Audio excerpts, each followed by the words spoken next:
જય સ્વામિનારાયણ વિદ્યાર્થી મિત્રો, ધોરણ 10 વિષય ગણિત, પ્રકરણ નંબર 7 યામ ભૂમિતિ. છેલ્લે થોડાક દાખલા આપ્યા હતા મેં તમને. વિભાજન બિંદુના યામ મેળવવાના દાખલા આપણે છેલ્લે ગણ્યા હતા. મેં તમને એક્સ્ટ્રા દાખલા આપ્યા હતા, બરાબર. એમાં એક દાખલો છે.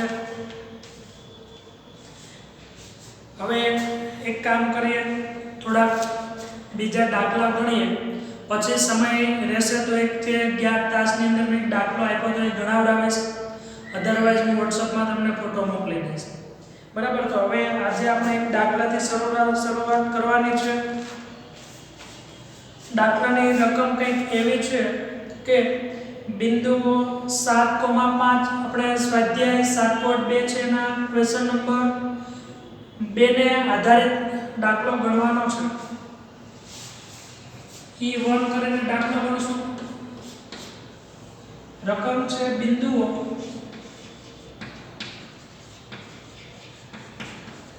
7,5 અને -2,1 ને જોડતા રેખાખંડના ત્રિભાગ બિંદુઓના યામ શોધો.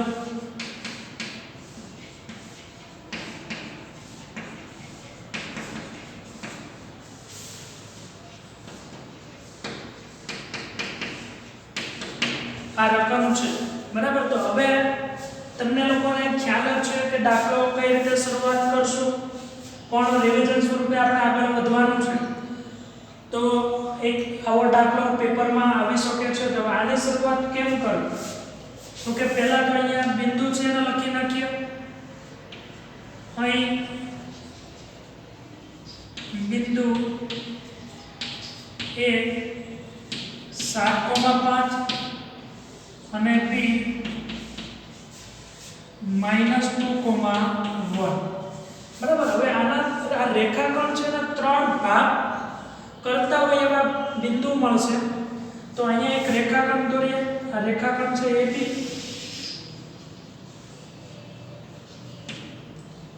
હવે આ રેખાખંડ AB ના 3 ભાગ કરવાના છે. એટલે એક બિંદુ અહીંયા કરો અને બીજું અહીંયા કરું તો તમે જોશો કે 3 ભાગ થઈ ગયા. તો હું અહીંયા P અને Q નામ આપી દઉં.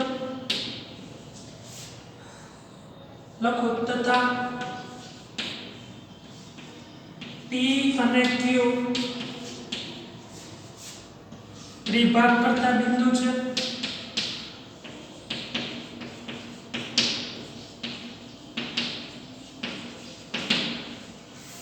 બરાબર. હવે જો P અને Q છે ત્રિભાગ કરતા બિંદુ છે, તો હવે મારા પરથી આ એના યામ તો આપી દીધા છે 7,5, B ના યામ પણ આપી દીધા છે -2,1. મારે P અને Q ના યામ મેળવવાના. તો પહેલા તો P ના યામ મેળવવાના. તો P માં તમે જોશો તો આ એક ભાગ છે અને આ બે ભાગ છે. એટલે P છે AB નું કયા ગુણોત્તરમાં વિભાજન કરશે? તો તમે કહી શકો કે 1/2. આ બાજુ બે ભાગ છે, અહીંયા એક ભાગ છે. એટલે P છે એ રેખાખંડ AB નું 1/2 ગુણોત્તરમાં વિભાજન કરે છે. તો હવે બિંદુ P રેખાખંડ AB નું 1/2 ગુણોત્તરમાં વિભાજન કરે છે. તો આને x1 y1 કહીએ અને x2 y2 કહીએ, અને 1/2 છે અને m1 m2 કહીએ, બરાબર. તો તેથી બિંદુ P ના યામ P x, y બરાબર સૂત્ર છે m1x2 m2x1 છેદમાં m1 m2 y1 m1 y2 m2 y1 છેદમાં m1 m2 સૂત્રમાં કિંમત મૂકીએ તો બરાબર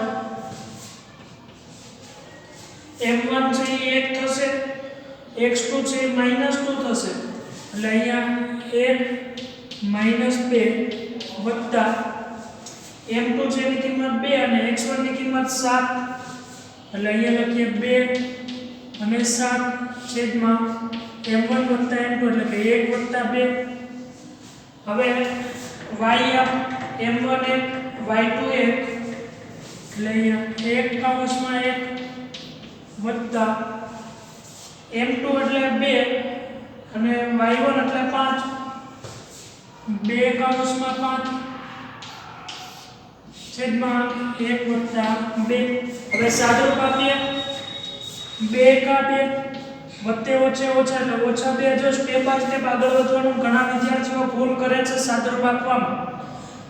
નિશાનીને જોતું જવાનું, જ્યાં કાઉસ હોય ત્યાં ગુણાકાર થતો હોય એ જોતું જવાનું ખાસ, બરાબર. 7 દુ 14 સ્ટેપ બાય સ્ટેપ હાલવાનું, એક એક સ્ટેપ જોઈને કિંમત મૂકતી જવાની. 1 વત્તા 2 એટલે 3, 1 એકા 1 વત્તા 5 દુ 10 અને છેદમાં 1 વત્તા 2 એટલે 3, બરાબર છે. તો 14 માઈનસ 2 એટલે 12, 12 ના છેદમાં 3 અને 10 વત્તા 1 એટલે 11 ના છેદમાં 3, 3 ચોકું 12. તો આ જે બિંદુ મળ્યો મને 4,11 ના છેદમાં 3 મળ્યું. P બિંદુ છે એ 4,11 ના છેદમાં 3 મળ્યો. હવે Q બિંદુ છે એ તમે જોશો કે P અને P નું મધ્ય બિંદુ થાય છે, બરાબર. આને આપણે x1 y1 કીધા છે, આને x2 y2 કીધા છે, આને xy કહીએ છીએ અને આને x3 y3 કહીએ. હવે Q બિંદુ છે એ P અને P નું મધ્ય બિંદુ થાય છે, બરાબર. તો હવે અહીંયા લખીએ, હવે બિંદુ Q એ PB નું મધ્ય બિંદુ છે. તો તેથી Q x3 y3 સૂત્ર છે તમારી પાસે મધ્ય બિંદુનું. આ જો સૂત્ર પાકા ખાસ હોવા જોઈએ, સૂત્ર પાકા નહીં હોય તો દાખલો નહીં આવડે.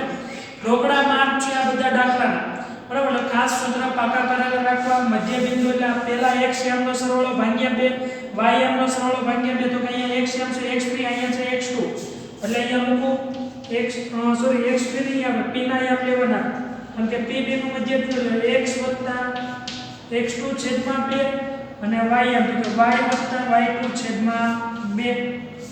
કિંમત મૂકીએ. x ની કિંમત મને મળી 4, જો આ 4 છે. x2 ની કિંમત તમારી પાસે છે -2 છેદમાં 2. y ની કિંમત મળી 11 ના છેદમાં 3 અને y2 ની કિંમત છે 1 આખા ના છેદમાં 2. હવે આનું સાદુરૂપ કેમ આપ્યું કે વત્તે ઓછે ઓછા 4 - 2 એટલે 2 ના છેદમાં 2 એટલે 1. અહીંયા 3 એકા 3 લસા લો છો તમે, સ્ટેપ બાય સ્ટેપ સાદુરૂપ આગળ વધજો. 3 એકા 3 11 ને 3 14 અને અંશનો છેદમાં જશે સાથે સાથે, એટલે 3 દુ 6 એટલે અહીંયા થશે 14 ના છેદમાં 6. છેદ ઉડાડી દેજો, 2 તેરી 6 અને 2 સત્તા 14, બરાબર. આ છે તમારો ઉકેલ થશે. જોઈ લો ખાસ દાખલો, રોકડા માર્ક મળે એવો દાખલો છે.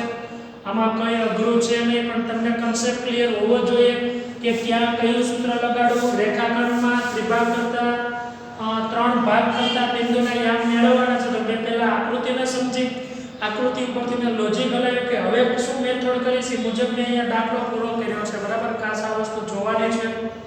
તો હવે હું તમને કાંતે એક્સ્ટ્રા દાખલો આપું છું, રકમમાં ફેરફાર કરું છું.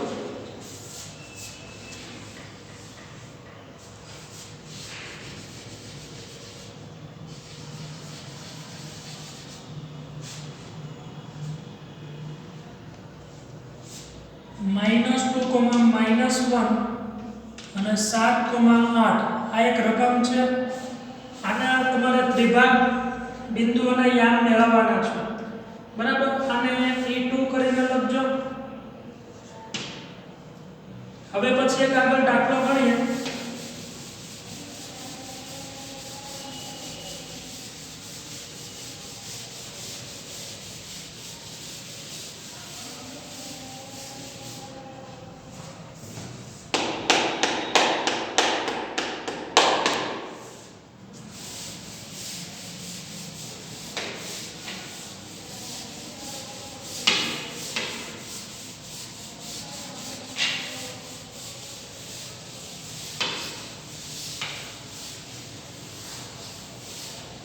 આમાંનામાં હજી એક રકમ ફેરફાર કરીને લખશે દરેક સ્ટુડન્ટ જે બિંદુ છે ત્યાં ફેરફાર કરું છું E2 ની જગ્યાએ E3 કરીને અને બિંદુના યામ છે એમાં પણ ફેરફાર કરીએ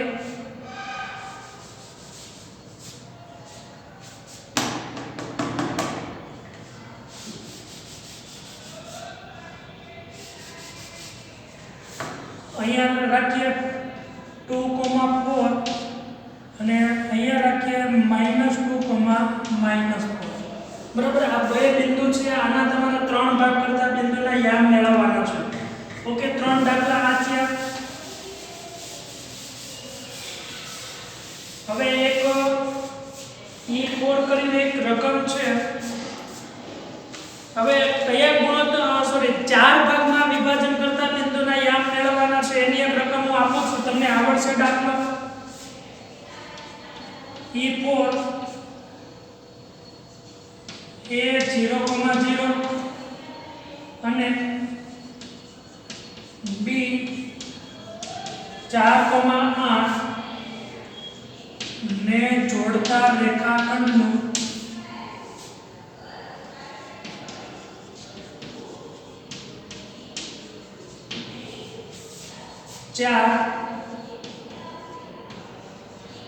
એક રૂપ રેખાખંડોમાં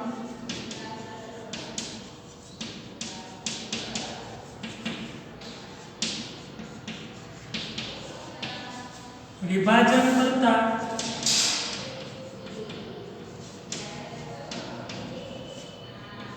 બિંદુઓના યામ શોધો લખી લો રકમ આપણે તમને જાતે આવડે એવું છે આમાં તમને આકૃતિ દોરીને સમજાવું છું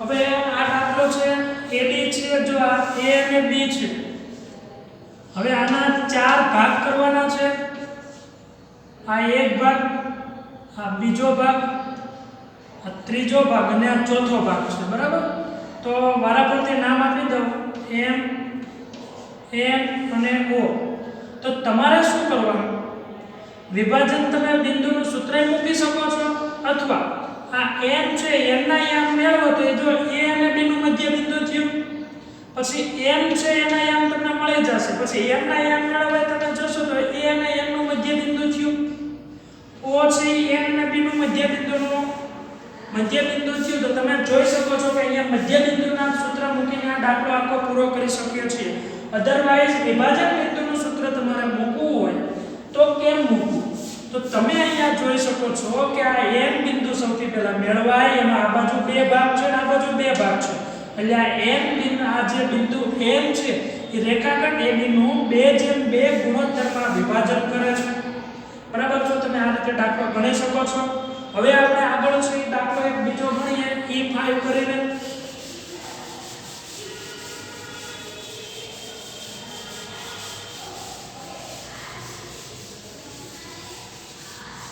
તો હવે એક રકમ છે E5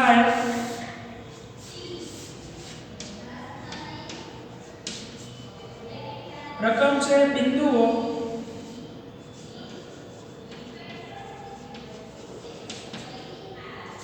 4,-9 અને -3,5 ને જોડતા રેખાખંડનું બિંદુ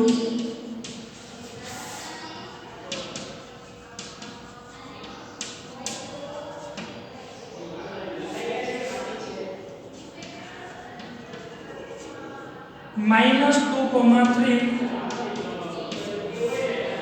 એ કયા ગુણોત્તરમાં વિભાજન કરશે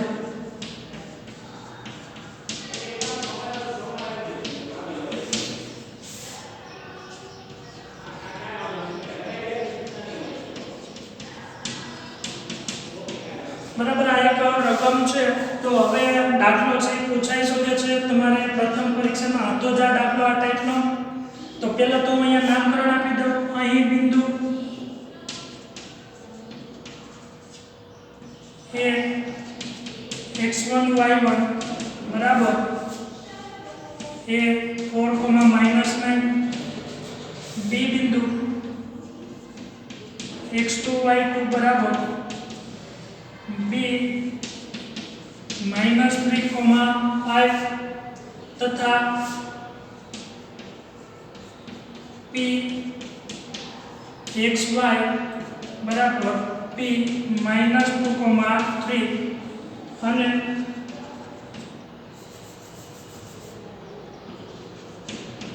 m1 જેમ m2 ગુણોત્તર છે તમારે મેળવવાનો છે. તો હવે આ p બિંદુ છે એ આ ab નું કયા ગુણોત્તરમાં વિભાજન કરશે તમારે મેળવવાનું છે. અહીંયા કિંમતો બધી તમને આપી દીધી, તમારે m1 અને m2 ની કિંમત મેળવવાની છે. તો હવે હું અહીંયા સૂત્ર મૂકું p of x, y બરાબર m1x2 વત્તા m2x1 છેદમાં m1 વત્તા m2 y તો કે m1y2 વત્તા m2y1 છેદમાં m1 વત્તા m2 વાળા પરથી કિંમતો મૂકીએ. pxy ની કિંમત છે -2,3.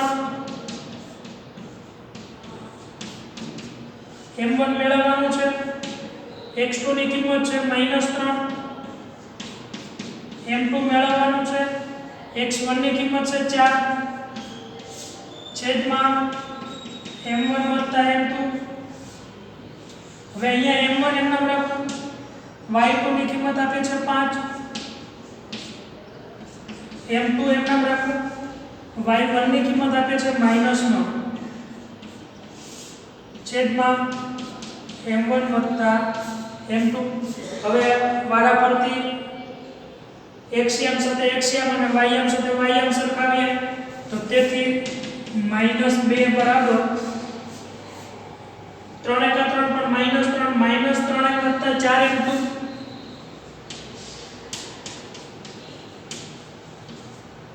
આખાના છેદમાં m1 વત્તા m2 સામે જાય એટલે -2 સાથે ગુણાય એટલે આ થઈ જશે -2m1 -2m2 બરાબર -3m1 વત્તા 4m2. હવે m1 ને ડાબી સાઈડ લઈ લઈએ,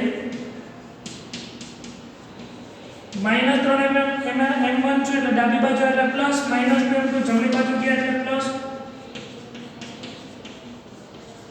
3 - 2 એટલે 1m1 વધશે, આ બાજુ 4 વત્તા 2 એટલે 6m2 વધશે ને m2 ને સામે જવા દે એટલે m1 ના છેદમાં m2 બરાબર 6 ના છેદમાં 1. તેથી ગુણોત્તર 6:1 થાય. હવે આની તમારે ચકાસણી y માં મૂકીને ડાબા બરાબર જવાબ સાબિત કરી જોવાનું થાય છે કે નહીં. તો અહીંયા આપણે આ દાખલો રાખીએ અને એક એક્સ્ટ્રા દાખલો આપું છું, તમારે ગણવાનો છે.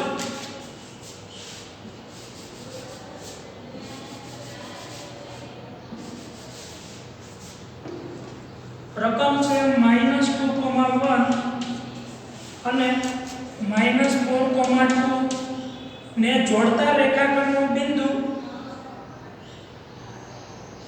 -2,1 અહીંયા રાખીએ અને અહીંયા આવશે 4,2 બરાબર. બિંદુ 4,-2 અને -4,2 ને જોડતા રેખાખંડનું બિંદુ -2,1 એ કયા ગુણોત્તરમાં વિભાજન કરશે એ મેળવવાનો છે. બરાબર. તો આપણે અહીંયા સુધી રાખીએ, ફરી નેક્સ્ટ ટાઈમ આગળ વધશું. ખાસ દરેક વિદ્યાર્થી મિત્રોએ દાખલા છે મને ગણીને મોકલવા. WhatsApp પર ફોટો પાડીને બહુ મજા આવે એવા દાખલા છે, પરીક્ષામાં પૂછાઈ શકે એવા દાખલા છે. તો અહીંયા આપણે આજના તાસનો અભ્યાસ રાખીએ. જય સ્વામિનારાયણ.